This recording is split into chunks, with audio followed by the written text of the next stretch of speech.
Mesdames, Messieurs, bonsoir et merci de votre fidélité à Nyota Télévision dans l'actualité ce 2 octobre 2014, la célébration de la Journée internationale de la non-violence en République démocratique du Congo. Sachez que de nombreuses formes de violence sont toujours impunies et négligées. On en parlera dans ce journal. Également, dans cette édition, un mot sur la voirie urbaine. Sachez que l'Office de voirie et drainage a débuté les travaux d'asphaltage de l'avenue des Cimetières.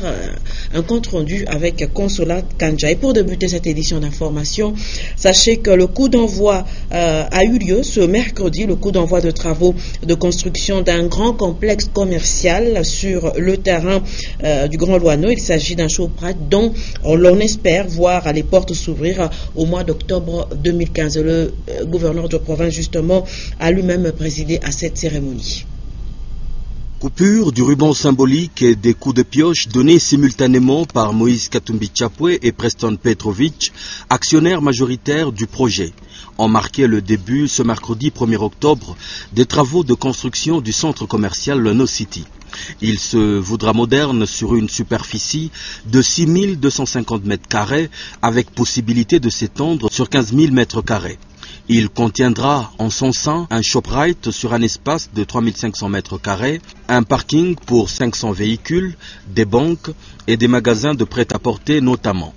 Comme le confirme ici Zahir Behamia de Heriot Properties, une firme sud-africaine propriétaire de 19 centres commerciaux de ce genre au pays de Jacob Zuma et 3 en Zambie voisine. La province de Katanga a connu un développement assez conséquent ces dernières années et va continuer à se développer pendant ces prochaines années. Notre compagnie veut former partie de ce développement. On a déjà construit 19 centres commerciaux en Afrique du Sud. On va bientôt compléter notre 3e centre commercial en Zambie. C'est notre premier centre commercial au RDC et j'espère bien que ce sera suivi de plusieurs d'autres. On va aussi aménager une place spéciale pour les bus venant des villes d'alentour. Il y aura aussi le premier ShopRite de Lubumbashi. ShopRite va être un de nos principaux locataires. On aura aussi plusieurs restaurants, des banques, des compagnies de télécommunications. Tout en se félicitant du démarrage de ces travaux, le gouverneur de province, Moïse Katumbi Chapwe, a insisté sur la sous-traitance locale avant d'encourager les investisseurs. Et j'espère que vous allez songer à la sous-traitance locale. Et je vais encourager les investisseurs, encourager M. Preston pour ce grand projet et aussi encourager le gouvernement sud-africain, encourager le consul sud-africain et aussi dire merci à ShopRite d'accepter de venir à Lubumbashi parce que nous ne pouvons pas comparer le marché de la Zambie avec le marché de la province du Katanga. Donc vous allez voir, on dit qui vivra verra. Merci beaucoup. Selon les prévisions, quelques 300 emplois temporaires seront créés par ce projet et 150 à l'ouverture. Le coût des travaux s'élève à 20 millions de dollars américains et le centre pourra ouvrir ses portes en octobre 2015. Et la Journée internationale de la non-violence est célébrée ce 2 octobre 2014. C'est l'occasion de dresser un tableau des formes diversifiées de violence, souvent impunies ou encore négligées par la loi. Et sachez que les autorités judiciaires devraient également renforcer les mécanismes de lutte contre toute forme de violence. Reportage. Célébration jeudi 2 octobre de la non-violence. Une commémoration internationale qui intervient dans un contexte où les scènes de violence, loin d'avoir été éradiquées. Au-delà de la criminalité et guerre répétée en Ukraine, certaines zones de la RDC comme l'Est et le Nord Katanga sont encore le bastion des pires formes de violence et de diverses violences décriées mais restées impunies. La violence qu'il faut entendre ici comme l'atteinte à l'intégrité physique. Déjà, dans les ménages, les femmes sont battues et blessées par les maris, sans compter les travailleuses victimes de sévices ou harcèlement. Et les enfants, pour leur part, subissent parfois coups, traitements coercitifs, punitions corporelles excessives, exploitation et insultes accompagnées de violences. Limitées par les us et coutumes, ces femmes ne peuvent porter plainte contre leur mari violent de peur qu'elles ne soient répudiées et les enfants, eux, face aux préjugés, craignent les malédictions des parents auteurs des violences. Les prophéties sur la sorcellerie des enfants engendrent des tortures, brûlures de feu, des victimes ligotées et traînées dans la boue, marchands pirates ridiculisés. L'on n'a pas cessé de regretter les viols, violences sexuelles, contraintes dans les mariages, mariages forcés, mauvais traitement des détenus et présumés coupables. À se demander ce que la seule célébration du 2 octobre apporte dans la lutte contre les actes de violence. L'impunité des auteurs civils ou militaires d'une part et de l'autre l'ignorance de la loi pénale congolaise laisse pérenniser ce phénomène de violence. Ouvrons la page éducationnelle et nous allons parler de la punition corporelle. Est-ce permis? Est-ce d'application dans les écoles de Lubumbashi ou encore de la province du Katanga? Reportage. Pour le bon fonctionnement de l'école, chaque complexe scolaire a son règlement d'ordre intérieur. À l'inscription de l'élève, l'école remet souvent un journal de classe pour que l'enfant intériorise la discipline. La discipline passe pour le socle de l'éducation. La discipline pousse également les élèves à travailler assidûment. Mais la punition corporelle est formellement et strictement interdite. En tant qu'éducateur, nous arrivons à maintenir la discipline sans faire recours à des punitions corporelles comme ce fut à notre époque. Et vous savez, quand on est arrivé d'abord à interdire ça, c'est parce qu'on savait qu'un enfant c'est un être humain. Il raisonne, il a de l'intelligence. Et on peut communiquer, on peut parler avec lui, on peut prodiguer des conseils. Et voilà l'une des premières démarches dans l'éducation des enfants que nous avons. Et lorsqu'on constate qu'il y a des récalcitrants, on invite les parents, on parle avec les parents. Voilà les comportements indésirables qui peuvent compromettre l'éducation de votre enfant. L'école prévoit toujours quelques punitions pour persuader l'élève à ne pas troubler la marche d'une leçon. Bien souvent, l'école recourt aussi à la collaboration avec les parents pour ramener un élève récidiviste à la raison. Nous restons dans le domaine de l'éducation pour vous dire également que le ministère de tutelle a introduit cette année 2014-2015 dans le programme de cours de nouvelles matières comme l'éducation à la santé, l'environnement et la conservation de la nature. Et justement, les manuels qui doivent contenir toute cette matière sont arrivés à Lubumbashi. Les écoles donc sont servies à tour de rôle. Jean-Paul Malimba. Inséré au programme depuis le début de l'année scolaire 2014-2015, les cours sur l'éducation à la santé, l'environnement et la conservation de la nature seront donnés à plusieurs vitesses selon que les écoles sont entrées en possession de ces ouvrages. Pour cause, les livres qui devraient faciliter ou permettre à l'enseignant de dispenser ces matières ne sont arrivés à Lubumbashi que 3 semaines après la rentrée scolaire. Et la distribution se fait à compte-gouttes selon que les écoles programment les cours de l'éducation à la santé, l'environnement et conservation de la nature. À ce jour, seule une centaine d'écoles a été servie par le service de l'EPSP chargé de la distribution de ces ouvrages. Au moment où les livres sont à l'avantage des chefs d'établissement.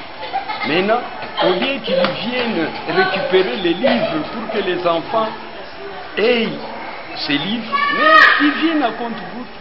Mais aucune école catholique n'a été jusque-là servie, signale la même source, qui ajoute qu'elle a évité d'inviter tout le monde au même moment, de peur d'être débordée. Conséquence, les élèves du même degré auront des connaissances différentes en la matière, selon qu'ils auront vu ou pas ces matières liées à l'éducation, à la santé, à l'environnement et à la conservation de la nature.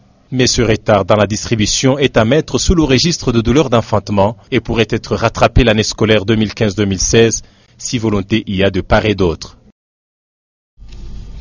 Nous restons dans le domaine de l'éducation, cette fois-ci allons au niveau supérieur où en ce moment sont organisées des séances de défense de mémoire et également travaux de fin de cycle. Justement, un de nos collègues de Nyota Folie, Olivier Simbi, a également défendu son mémoire, son travail de fin d'études en relations internationales. La séance a eu lieu à l'université de Lubumbashi en présence d'Egé Tchara et Félicien Kassongo. Ce travail de fin d'études universitaires a porté sur la politique étrangère des pays arabes et l'analyse théorique de James Roseno. Olivier Simbi a dans son travail identifié les 5 variables déterminantes et explicatives de la politique étrangère. Après des investigations faites, les récipiendaires ont démontré que la politique étrangère des pays arabes est dépourvue d'un régime fermé et peut influencer les acteurs non gouvernementaux. Après avoir répondu à 4 questions qui lui ont été posées par les jurys, Olivier Simbi a même reçu des mots de félicitations de la part du président à la personne du professeur Germain Gauthier-Bandé. L'université pour moi n'a pas été du tout facile, mais par le courage, par la persévérance, aujourd'hui je me retrouve licencié en relations internationales. C'est vraiment quelque chose qui me procure la joie. Premièrement, je dis merci à l'Éternel Dieu qui m'a donné encore ce souffle de vie. C'est un travail de longue haleine. C'est un travail qui a duré pratiquement 9 mois et aujourd'hui nous avons les petits rejetons qui est né déjà. Merci à mes parents, dire merci à la famille Nyota parce que j'ai commencé avec Nyota, j'étais encore en G1, aujourd'hui licencié en relations internationales. Après son examen, les confrères des Génergie, Chococho, parents, frères et sœurs, amis et connaissances, tous ont accompagné Olivier Simbi jusqu'au domicile familial où un cocktail y a été organisé. Au-delà de l'éducation, parlons également santé dans le cadre de la semaine de l'allaitement, une semaine qui a débuté hier, 1er octobre 2014. Eh bien, ce soir, nous vous proposons un reportage sur la grosseur de sein. Est-ce que cet élément esthétique peut influencer la capacité pour une femme d'allaiter? Tentative de réponse dans ce reportage que nous propose Mamie Hélène Kalilou. À l'époque, suite à quelques suspicions, les femmes qui avaient de petits seins n'étaient pas appréciées par leur belle famille pour être prises en mariage. Mais de nos jours, que l'on soit poitrilinéaire ou non, la nature de la femme la prédispose à l'allaitement. Miaka 2 au mwaka mwana miezi 8 ndio mimi namwatisha. Anakomea, unaona mtoto yako majiba inalala. Asema mtoto yangu anakomea. Mbele ya mtu kuolewa, kuchakula mwanamke kukooa. Kuangalia yule mwanamke kuchiputipu. Kuangalia mule mkifua yake kama mkumboleo. Pour le médecin, la forte poitrine ne cause pas problème. Par contre, c'est la grandeur des tétons qui peut être un handicap pour allaiter le nourrisson. Il faut vraiment un mamelon qui est convenable pour la bouche de l'enfant et que la bouche de l'enfant puisse bien capter vraiment ce mamelon. Et là, c'est bénéfique pour l'enfant. L'allaitement procure également à la mère un équilibre corporel. Donc, chez une femme qui vient de mettre au monde, quand nous le mettons, son enfant et avec ses réflexes de suçon, ça va amener à la contraction de l'utérus pour arrêter l'hémorragie. C'est une méthode bénéfique contraceptive chez une femme qui fait allaiter. Sachez que l'allaitement diminue les probabilités que la mère souffre d'anémie en retardant le retour de ses menstruations. Quittons Lubumbashi pour la ville de Kinshasa et c'est pour parler de la réforme au sein de l'administration publique. Un forum a ouvert ses portes ce mercredi plutôt à Kinshasa et c'est le Premier ministre Matata Ponyo qui a donné le coup d'envoi des travaux de ce forum. Un reportage de nos confrères de Nyota Kinshasa. C'est ce jeudi 2 octobre 2014 au Fleuve Congo Hotel que le Premier ministre Augustin Matata Ponyo a ouvert sous le haut patronage du président de la République le Forum international de haut niveau sur la réforme et modernisation de l'administration publique. En présence des députés nationaux, des membres du gouvernement, des gouverneurs de province, des représentants des partenaires de la RDC, ce forum est un véritable lieu de d'échange, d'expérience et partage entre différents États africains qui prennent part à ces assises. Cette réforme n'est pas une option, elle est une nécessité cruciale, tant il est vrai que les embellies économiques en cours ne peuvent être viables dans la durée sans une administration publique à la hauteur de ses aspirations. Les échanges d'expériences dont nous allons bénéficier devront ouvrir la voie à un véritable consensus interinstitutionnel sur le principe de gestion orthodoxe de nos administrations publiques, instrument clé de la révolution de la modernité pour l'émergence de notre pays. Ainsi, je voudrais déclarer ouvert le Forum international sur la réforme et la modernisation de l'administration publique en République démocratique du Congo. Je vous remercie.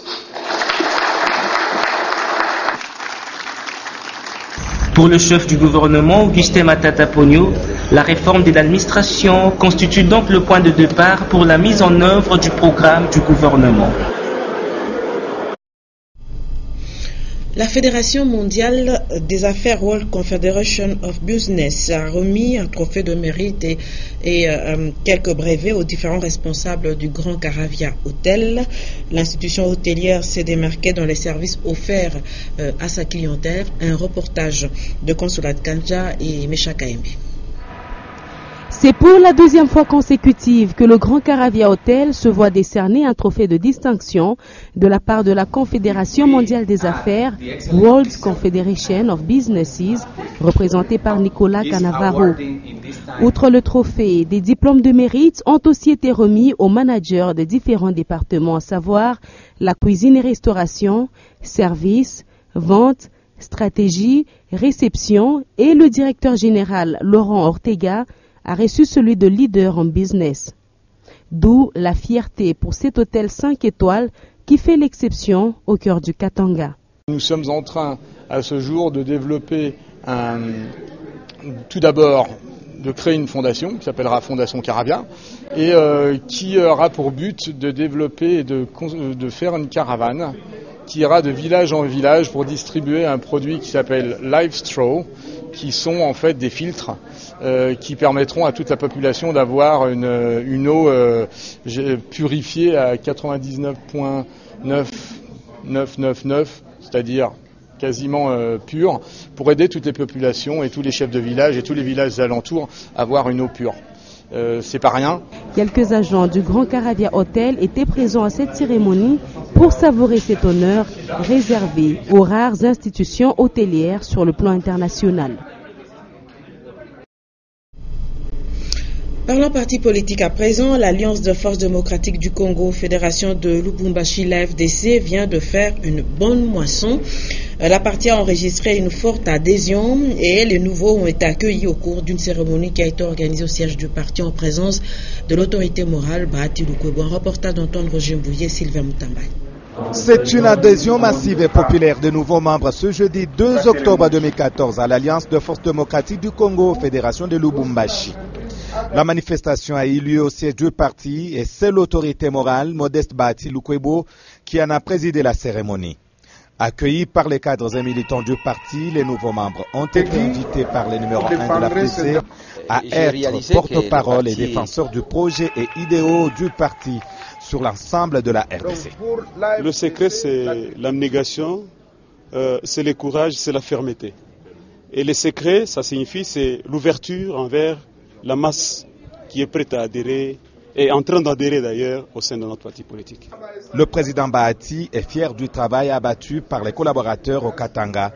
Ils viennent de récolter une moisson abondante. Nous voulons que la situation du Congolais et de la Congolaise change positivement. J'exhorte les uns et les autres à continuer à travailler davantage et à ramener un plus grand nombre de gens dans la FDC parce que l'union fait la force.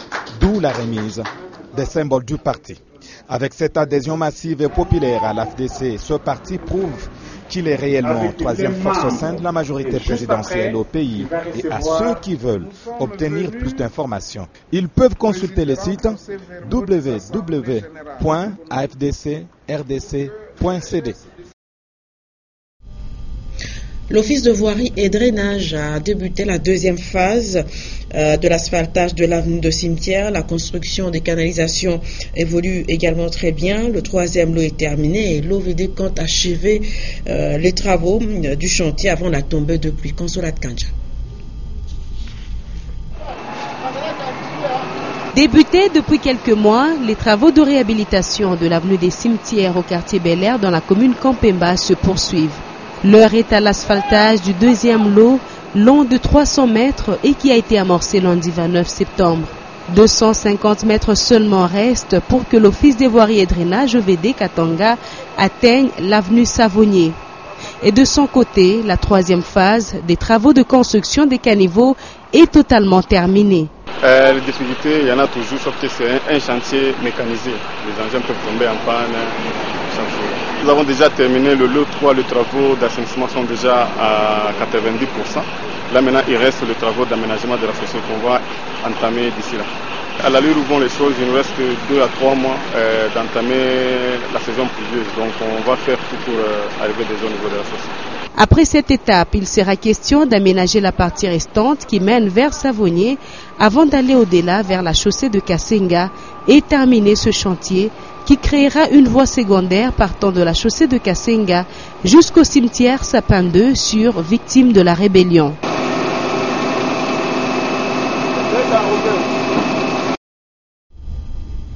Et pour poursuivre cette édition d'information, parlons également de l'ASBL GMK, Génération Moïse Katumbi, qui est maintenant une réalité à Goma, chef-lieu de la province du Nord Kivu. La présidente nationale de cette ASBL revient justement de l'Est du pays, où elle a été installée officiellement, cette structure sans but lucratif. Nous allons revenir sur les temps forts justement de cette cérémonie avec Léon Magloamonga. Dès sa descente à l'aéroport de Goma, Mme Agnès Ngalula, la présidente nationale de la GMK, a fait la ronde des points chauds de la capitale du Nord Kivu dans une caravane motorisée. Ensuite, les sympathisants de la GMK Goma lui ont obligé de faire une marche à pied jusqu'au siège provisoire où le président provincial de la GMK Nord Kivu a pris la parole pour expliquer le bien fondé de cet ASBL et ainsi enlever toute illusion dans la tête de certains adhérents à la GMK. Mutoshe mkicho wote mwatawambia sio mwezi watuma nafanya parti politiki bongo tunakatala haiko parti politiki mwezi Katumbi anatafanya association inaishi na makotizasyon ya bamambre mfako hiyo hapo inaishi na kotizasyon ya bamambre association haiko kusema Moise Katumbi atatosha franga kule naye iko mtu wa kazi na anapokeaka donc tunapaswa kuwa natosha mifuko yetu tunakotize na ile franga itusaidie kufanya maprojet zetu zenye tuko nazo lazima. Mis à part les jeunes gens qui sont venus en nombre adhérer à cet ASBL, les veuves musulmanes et chrétiennes étaient aussi présentes et chacune d'entre elles a eu droit à un pagne et des fournitures scolaires des mains de Mme Agnès Ngalula, présidente nationale de la GMK Génération Moïse Katumbi. Les idéaux de la personne de Moïse Katumbi sont donc désormais en train d'être véhiculés à Goma et dans tout le Nord Kivu grâce à la présence de la présidente nationale de GMK qui a installé sur place le comité provincial. Un mot de religion dans ce journal, et c'est pour vous rappeler, vous le savez sûrement, qu'au sein de l'Église catholique, le mois d'octobre est consacré à la Vierge Marie et des prières du rosaire lui sont adressées durant ce mois. Titiane Mboui. À travers le monde entier, les chrétiens catholiques seront dévoués pour égrener leur chapelet durant tout le mois d'octobre. Cette dévotion, instituée depuis la fin du XVe siècle, est devenue, selon les fidèles, une prière importante, surtout dans la lutte contre les forces maléfiques. À Lubumbashi, la première journée a été marquée par des processions et des messes dans différentes paroisses. Pour la petite histoire, le rosaire est né au Moyen-Âge avec un jeune chartreux, Dominique, contraint de réciter chaque jour 50 Ave Maria sur ordre de son supérieur. Dominique composa alors 50 contes méditatifs en latin et en allemand. Puis il en rédigea une série de 3 x 50 en parallèle avec les 150 psaumes de la Bible. Et comme au cours du même siècle, les femmes aimaient couronner les statues de la Vierge avec des chapelets ou des guirlandes de rosaire, on baptisa donc la pratique méditative du jeune chartreux rosaire. Composé des mystères joyeux, glorieux et douloureux, c'est vers la première décennie du XXIe siècle que le pape Jean-Paul II ajouta un 4e chapelet, le mystère lumineux. Commencé par des messes d'ouverture